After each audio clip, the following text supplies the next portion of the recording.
So, ayun na nga, panibagong araw, panibagong mga gawain na naman sa loob ng bahay. So, kagaya ng sinabi ko kahapon, titignan natin yung mga gawaing bahay na pwede natin pagsabayan para mas madaling matapos yung ating gawaing bahay. So, ito yung lulutuin ko mamaya, itong aming pananghalian, bangus.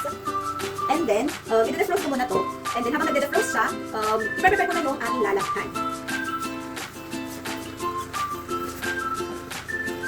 So, ito na nga, mga mamshi, pag Sabado, laba day.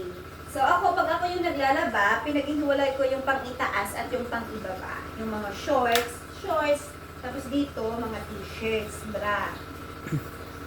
And then, noon, naaalala ko pag naglalaba ako, kahit sabon, pag pecha de peligro, kaya yung sinasabi nating awan tibi awan, wala talaga kaming sabon.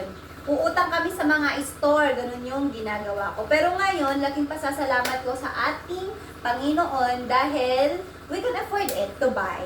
Sa groceries, pag pumunta ko sa Candon, pag nag-grocery ako, yun, kumukuha na ako. And then, may i-recommend ako para sa inyo mga mamshies. Itong soft ng personal collection. Nung una, yung gamit ko is yung color violet. Pero, nung na-try ko na to, sobrang bango. Basta bango to para sa akin. Para sa akin lang ha. As in. Yung maganda dito, yung kahit ilang days na hindi mo gamitin at yung nilabhan mo, nilagyan mo ng ito, Fabcon, hindi nawawala yung amoy. As in, ang bango-bango talaga. Ito yung pinakamabango para sa akin. Try it mga mamshies for only 230 pesos. So, ayun, habang nataandar yung washing machine, ito, naligisan ko na yung bangos.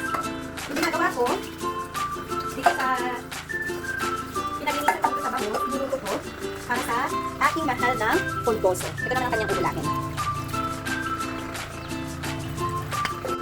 So,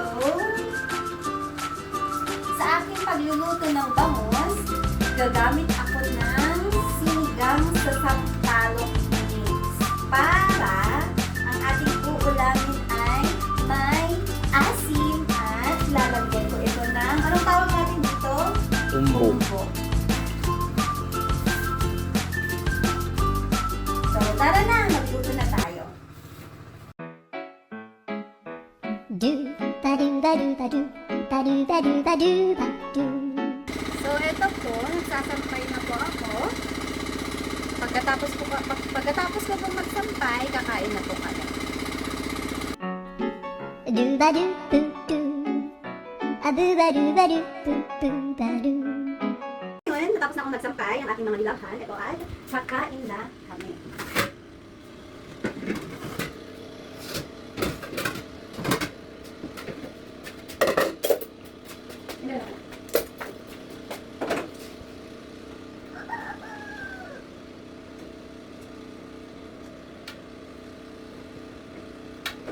Usapan namin ng kapatid ko, mag-diet kami.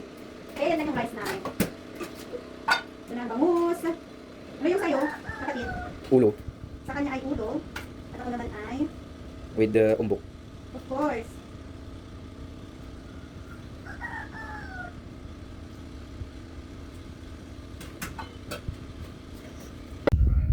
So, ayan guys. Tapos na kaming kumain. Thank you Lord kasi natapos ko kung ano yung mga ginawa ko kanina, like yung paglalaba, pagluluto, at yung paghuhugas ng pinggan.